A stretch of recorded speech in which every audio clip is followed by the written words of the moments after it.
Well, these are the two devices that I get the most questions on. People asking whether they should pick up a Samsung Galaxy S23 Ultra or a OnePlus 11. And I really don't want people to get bogged down on price. I harp on it a lot.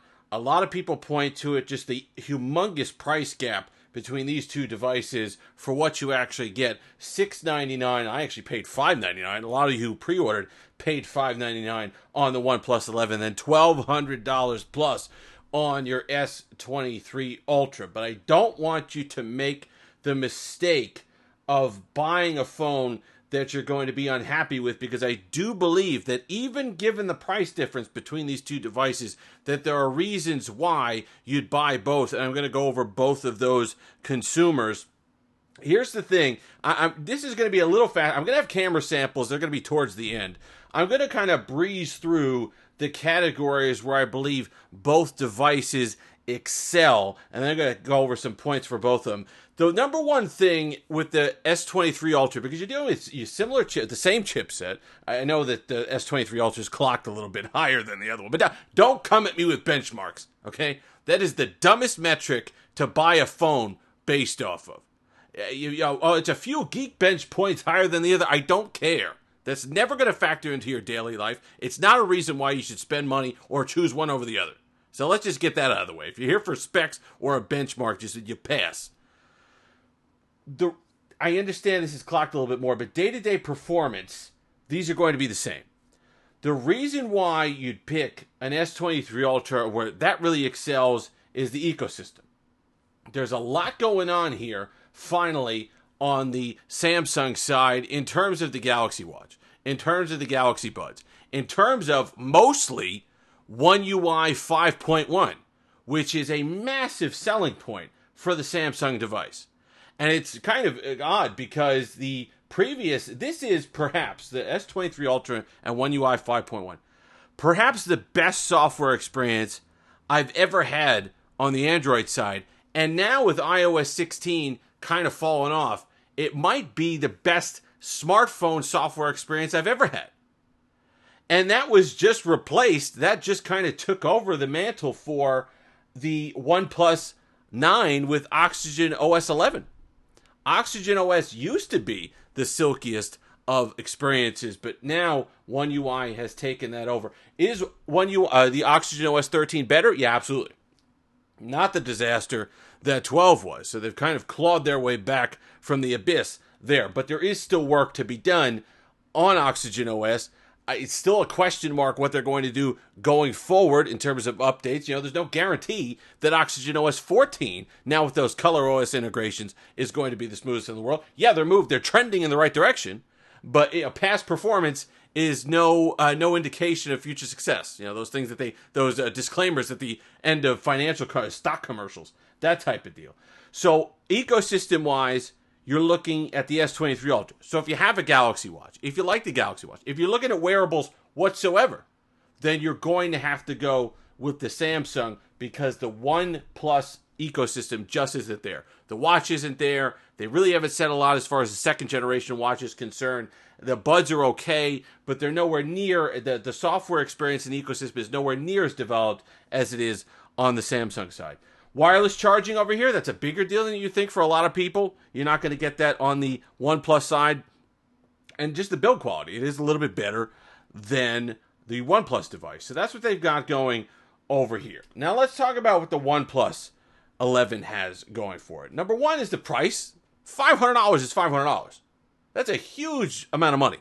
That's a huge difference. That's another almost whole device that you could buy for the price that you're getting the S23 Ultra for. You could buy almost two of these.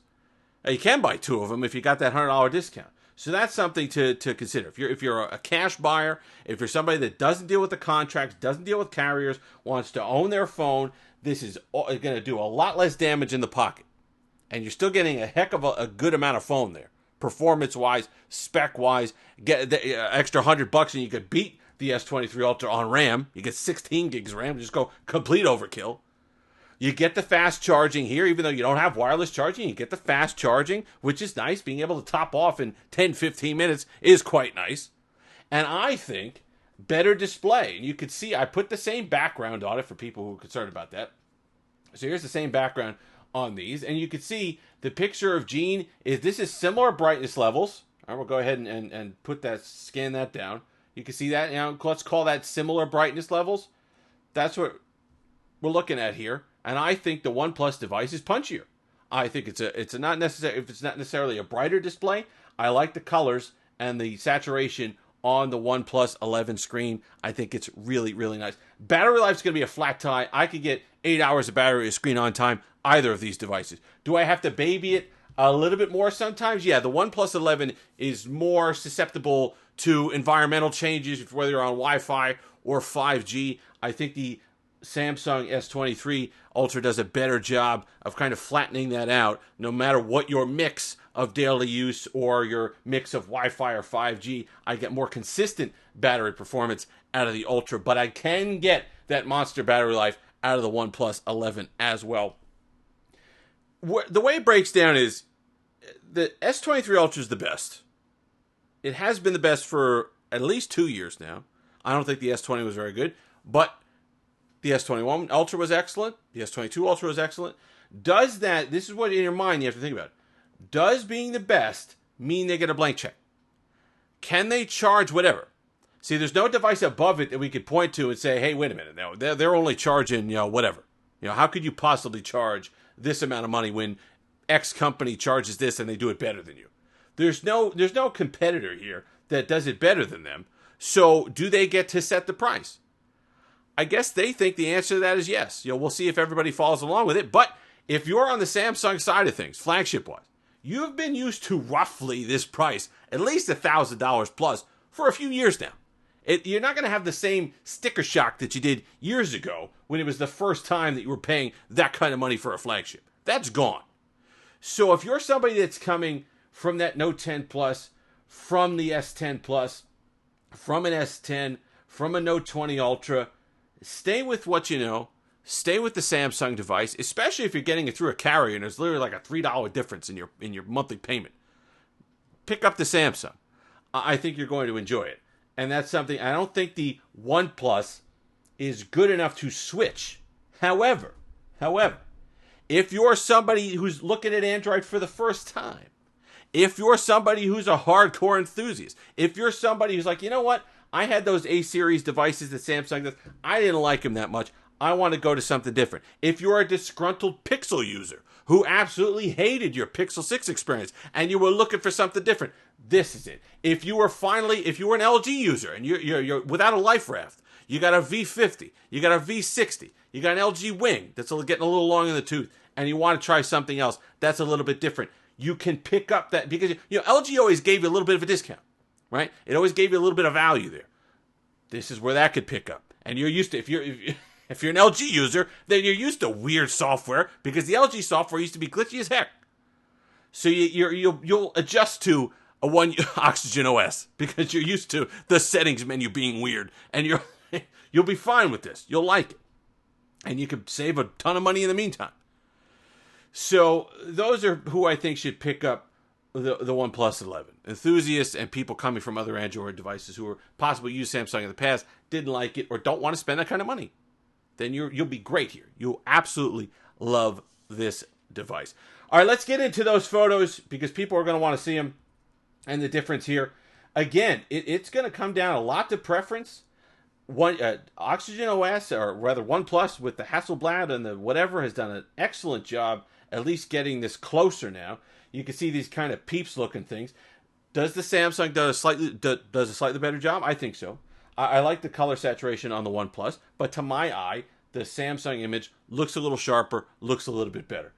The second one is the macro. This is where I think the Samsung pulls away. This is where you also saw the Pixel 7 Pro. I'm going to include that video at the tail end of this one, comparing it to the OnePlus 11. This is where I think the Samsung pulls away camera-wise. I do believe the macro is better on the S23 Ultra versus the OnePlus 11, but then again, personal preference. Flowers again. I think the detail, the actual color is better on the S23 Ultra, but a lot of people in the comments when I did that video, but comparing it to the Pixel 7 Pro, really said, you know what, we like the punchier version that you're getting with the OnePlus 11. They want that saturation. They don't mind that it's a little bit darker. They don't mind that the detail and the depth of the image isn't quite there. They like that punchier image. So that's something that obviously personal preference. And this one, I like the Samsung, but it's going to be everybody's eye. That's what's great. You know, it's not the time period of the OnePlus 7, right? And the OnePlus 6, and the OnePlus 8 Pro, where that thing, those photos were downright bad. So it wasn't just subjective. You look at them and you're horrified. It's getting closer. It's at least to the point where it's personal preference. It's not to the point where one is blowing the other one out of the water. So I think that makes a big deal. If you're open to change, save yourself some money. Save yourself some money. If you're somebody who's been Samsung through and through, you live through the thick and thin of One UI, you live through TouchWiz, and you've made it this far, then absolutely pick up the S23 Ultra and enjoy One UI 5.1 on it, because it is the best combination of software and hardware that we've had in years, possibly since, I know it's, apples to oranges and all the rest of it. I know it's tough to go kind of cross the aisle there, but since the marriage of iOS 15 and the iPhone 13 Pro. That's their version of that. Android's version of that is this S23 Ultra. But OnePlus is back. It's good to have competition. It's good to have somebody else in the market. It's good to have somebody pushing Samsung to say, you know what? Maybe you don't get away with $1,200 next year or $1,300 if this starts to get a foothold in the marketplace and really contends again with Samsung. Perhaps they got to think about that. Maybe the base version's $1,100 next year. Listen, I'm wishing here. Maybe that's wishful thinking, but at the same time, competition's important. The more, the merrier. And without LG, I think if you were an LG person, if you're a disgruntled Pixel person, or if you're somebody who's just given up on Samsung, then the OnePlus 11 could also be right for you. And definitely if you're an enthusiast. If you're an enthusiast and you like imports and all the rest of it, pick up your OnePlus 11. You're going to be happy with the price, the performance, the display, all the day-to-day stuff goes absolutely toe-to-toe with the S23 Ultra. Bit of a long one. On these comparisons, I like to have the discussions about these devices because I do think it's important, and I don't want people to just look at the price of the two and say, well, the OnePlus is pretty close. Yeah, but if you're used to an ecosystem, if you're used to a software experience, if you're somebody who doesn't really go out of the box, you go to the ice cream shop, you look at all these flavors, you say, you wind up getting chocolate anyway, then stick with your S23 Ultra, especially if it's not a monetary thing. If it is, you'll be great here.